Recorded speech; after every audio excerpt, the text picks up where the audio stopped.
हज़रत इब्राहिम या अब्राहम, यहूदी, ईसाई और इस्लाम, ये तीनों धर्मों के साझा पूर्वज हैं और तीनों के लिए बहुत ही पूज्य हैं।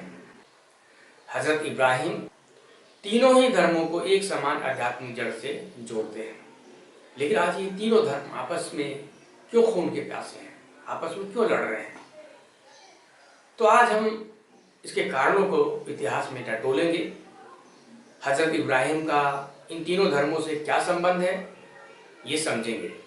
तो नमस्कार, सत श्री अकाल, आदाब दोस्तों।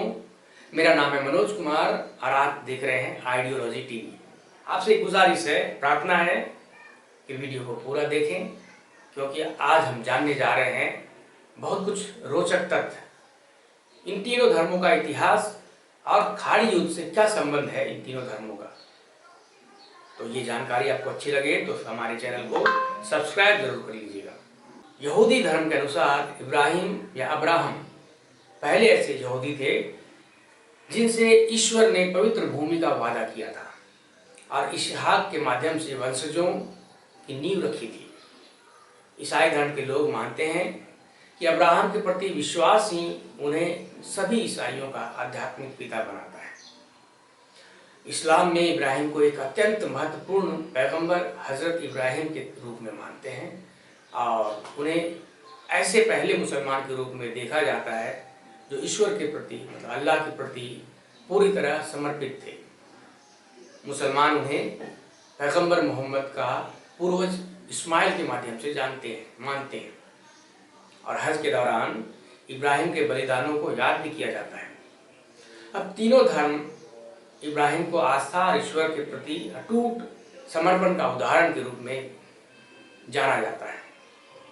तीनों धर्मों को आपस में जोड़ता भी है। फिर ये क्या कारण है कि आज ये एक ही माता के संतान, एक ही कोख से जन्मे ये इंसान आपस में क्यों लड़ रहे हैं? अमेरिका और ईरान और कई खाड़ी देश, इस्लामी कंट्री, सब आपस में उलझ चुके हैं। जैसा कि आप जानते हैं, इज़राइल यहूदी देश है और अमेरिका क्रिश्चियन कंट्री है और ईरान इस्लामिक कंट्री है। तो आज ये लोग क्यों लड़ रहे हैं? तो चलिए आज जानते हैं हम इनके बारे में। ईसा मसीह यहूदी समाज में पैदा हुए थे। शुरुआती समय में कुछ यहूदी धार्मिक नेताओं ने उन्हें स्वीकार नहीं किया और बाद में रोमन साम्राज्य के समय उन्हें क्रूस पर चढ़ाया गया। सदियों तक यूरोप के क्रिश्चियन समाज में यह धारणा बनी हुई थी कि यहूदियों ने ही ईसा मसीह को मारा, उनके कारण ही उनको क्रूस पर चढ़ाया गया, जिसके कारण क्रिश्चियन यहूदियों पर अत्याचार करते रहे। इसी सोच का चरम उदाहरण था Adolf Hitler. Adolf Hitler Christian था और वो यहूदियों का कट्टर दुश्मन था। उसने होलोकॉस्ट किया था। होलोकॉस्ट में लगभग 60 लाख यहूदियों की हत्या कर दी गई थी। गाजर मूली की तरह कटवा दिया गया था। हिटलरवा जो है ना, बहुत खतरनाक आदमी था। बेचारे यहूदियों को अपना देश छोड़कर भागना पड़ा। अभी वर्तमान में जो इज़राइल और फिलिस्तीन है ना, वही उन यहूदियों का मूल जन्म स्थान था। जब हिटलर मारना शुरू किया, उन लोगों को उनके जान के पीछे पड़ गया, तब बेचारे अपना देश छोड़कर भागे और दुनिया के कई कोने में चले गए। कई देश में उन्होंने शरण ली। उनमें से भारत भी एक देश था जहाँ पे लाखों यहूदियों ने शरण लिया। एक समय आया, उस हिटलर का युग खत्म हुआ। उसमें दुनिया पूरी अंग्रेजों की गुलाम थी। आपको पता ही, अंग्रेजों ने पूरी दुनिया जीत के रखी थी। और जिस प्रकार अंग्रेजी गुलामी खत्म होने के बाद भारत के 3 टुकड़े किए गए थे ना 1947 में, पूर्वी पाकिस्तान, पश्चिमी पाकिस्तान बनाया गया था। पूर्वी पाकिस्तान अभी बांग्लादेश है। उसी प्रकार 1948 में फिलिस्तीन को भी आज़ादी दी गई थी और उस समय इज़राइल एक राष्ट्र बनकर उभरा था।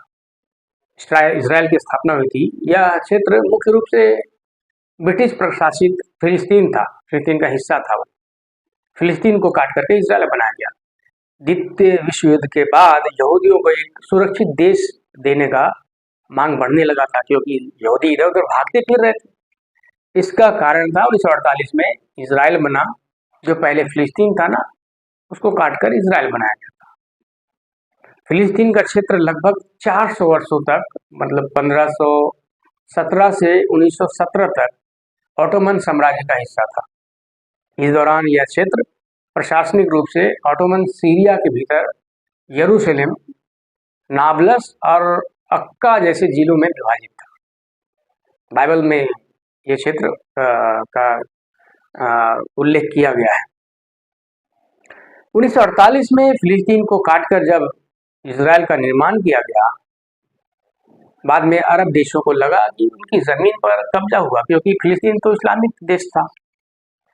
तो अरब देशों को लगा कि हमारी जमीन को छीनकर इजरायलियों को दे दिया गया, कब्जा कर लिया गया। इस वजह से कई युद्ध हुए। 1948 में भी अलग होते ही युद्ध हुआ, 1967 में, 1973 में इजराइल बनाम अरब देशों के बीच कई युद्ध हुए, दुश्मनी ठन गई, शुरू हो गई दुश्मनी। 1979 से पहले ईरान भी राजशाही मतलब राजा का वहाँ शासन हुआ करता था। उस समय ईरान और इजराइल में संबंध अच्छे थे, खराब नहीं थे, दोनों के बीच सहयोग भी था। तो फिर ऐसा क्या हुआ कि आज इजराइल और ईरान कट्टर दुश्मन बन गए। 1979 में ईरानी इस्लामिक क्रांति हुई। आयतुल्लाह खुमैनी जो अभी आप इस दुनिया में नहीं रहे, सत्ता में आए थे। इसके बाद बड़ा बदलाव आया ईरान में। ईरान ने खुद को इस्लामिक क्रांतिकारी देश घोषित कर दिया, इजराइल को गैर कानूनी और दुश्मन मान लिया, क्योंकि पता है इस्लामिक कंट्री लोग मानते ही थे दुश्मन इजराइल को। ईरान और इजराइल की दुश्मनी धर्म से ज्यादा राजनीति और क्षेत्रीय प्रभाव की भी थी। ईरान फिलिस्तीन में खुलकर हमास और हिजबुल्लाह जैसे कट्टर इस्लामिक समूहों का समर्थन करता था और उनके जरिए इजराइल पे अटैक भी करवाता था। यानी ये लड़ाई अब धर्म की लड़ाई नहीं रहकर वर्चस्व की लड़ाई बन गई है। ईरान ने कई बार अपने प्रॉक्सी लड़ाकों के माध्यम से, जिसमें हिजबुल्लाह और हमास ऐसे ग्रुप हैं, बहुत सारे जिहादी ग्रुप हैं, जिनके माध्यम से ईरान इजराइल पे हमला करवाता है और इजराइल को खत्म कर देना चाहता है। उसने बोला है कि मैं इजराइल को देखना ही नहीं चाहता, यहूदियों को देखना ही नहीं चाहता, ऐसा ईरान का मानना है। अब सोचिए, इन सब के बीच में सात सात भयंकर युद्ध हुए, सात सात कई ताकतवर इस्लामी मुल्क मिल करके इजराइल पे हमला किए, हमला करते ही रहते, अभी भी हमला करते हैं। लेकिन एक पिद्दी सा यहूदी मुल्क इजराइल पे हमला किए, हमला करते ही रहते, अभी भी हमला करते हैं। लेकिन एक पिद्दी सा यहूदी मुल्क अस्तित्व में कैसे लड़ रहा है, अपने अस्तित्व के लिए कैसे लड़ रहा है। लेकिन ईरान है कि अपना वर्चस्व बनाने के लिए और इस्लामिक मुल्क फिलिस्तीन की रक्षा के लिए जी जान से लगा हुआ है, सिर्फ इसलिए क्योंकि वो नेता बनना चाहता है। ईरान ने कई बार कहा है कि सरवा हम तो इजराइल को छोड़ेंगे नहीं, जड़े से खत्म कर देंगे। लेकिन चारों तरफ से इस्लामिक देशों के बीच घिरा हुआ इजराइल ईरान को ईंट का जवाब पत्थर से देता रहता है। हमला वो अगर वो मिसाइल से करता है तो इजराइल भी उससे भी ताकतवर मिसाइल से हमला करता है। हाँ, इसमें अमेरिका इजराइल का साथ दे रहा है, क्योंकि बेचारा अकेला मुल्क कैसे लड़ेगा। इजराइल को ये भी डर है कि ईरान परमाणु बम बना लेगा। अगर परमाणु संपन्न देश बन जाएगा तब तो वो तुरंत एक परमाणु बम गिराएगा इजराइल पे और इजराइल खत्म, छोटा सा देश है बेचारा। अगर ऐसा हुआ तो ईरान इजराइल पर एक परमाणु बम गिरा देगा और पूरा इजराइल खत्म। सोचिए, एक देश को खत्म करना कितना आसान है। इसलिए इजराइल बार बार ईरान के खिलाफ सख्त रूप अपनाता है। अभी ईरान के पास परमाणु बम नहीं है, ऐसा मानते हैं कि उसके पास यूरेनियम है, लेकिन वो परमाणु बम नहीं बना पाया है। अमेरिका नहीं चाहता है और इजराइल भी नहीं चाहता है कि वो परमाणु संपन्न देश हो, क्योंकि परमाणु बम आते ही वो फिर वो हिटलर शाही शुरू हो जाएगी उसकी। शुरुआत से ही अमेरिका इजराइल का सबसे बड़ा समर्थक रहा है। जब हिटलर यहूदी इजरायलियों को मार रहे थे ना,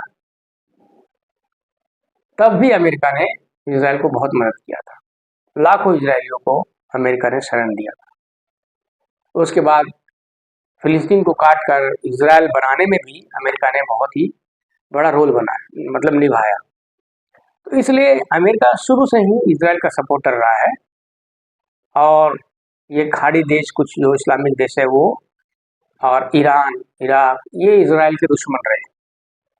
तो अभी जो युद्ध चल रहा है उसमें खाड़ी देश भी नाराज है ईरान से, क्योंकि खाड़ी देश में अमेरिकन बेस है जो जहाँ से वो युद्ध लड़ता है, उस पर भी ईरान हमला कर रहा है। कई ऐसे पोस्ट हैं, कई ऐसे तेल के कुएं हैं जिसमें बम गिराया है ईरान, और खाड़ी देशों में तबाह हो गया सारा कुआं, तेल फैल गया समंदर में।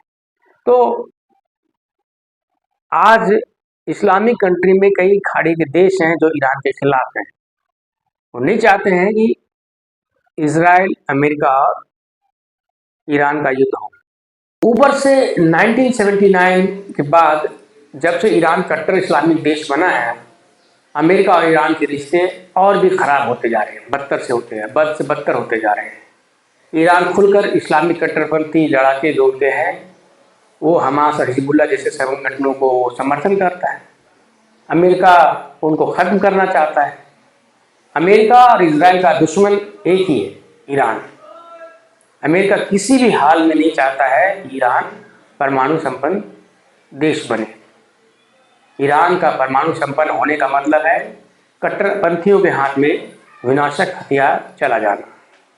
परमाणु बम अगर उनके हाथ में चला गया तो पता है आतंकवादी क्या होते हैं, उनका तो कोई धर्म ही नहीं होता, उनका तो कोई होता ही नहीं है। तो क्या ये धर्म की लड़ाई है? आंशिक रूप से कहे तो हाँ, लेकिन पूरी तरह से असल में ये धर्म की लड़ाई नहीं है। राजनीति, सुरक्षा, क्षेत्रीय शक्ति, इतिहास, धर्म सिर्फ एक पहचान के रूप में इस्तेमाल होता है।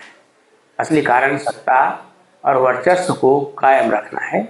इसलिए अमेरिका भी इसमें कूदा हुआ है। वो चाहता है कि ईरान किसी भी हाल में मध्य पूर्व का नेता नहीं बने, और इजराइल का इसमें पक्ष ये है क्योंकि इजराइल छोटा सा देश है, यहूदी जो है बहुत कम बचे हैं इस दुनिया में, और ईरान चाहता है कि यहूदियों को ख़त्म कर दें दुनिया में किसी भी कोने में हो।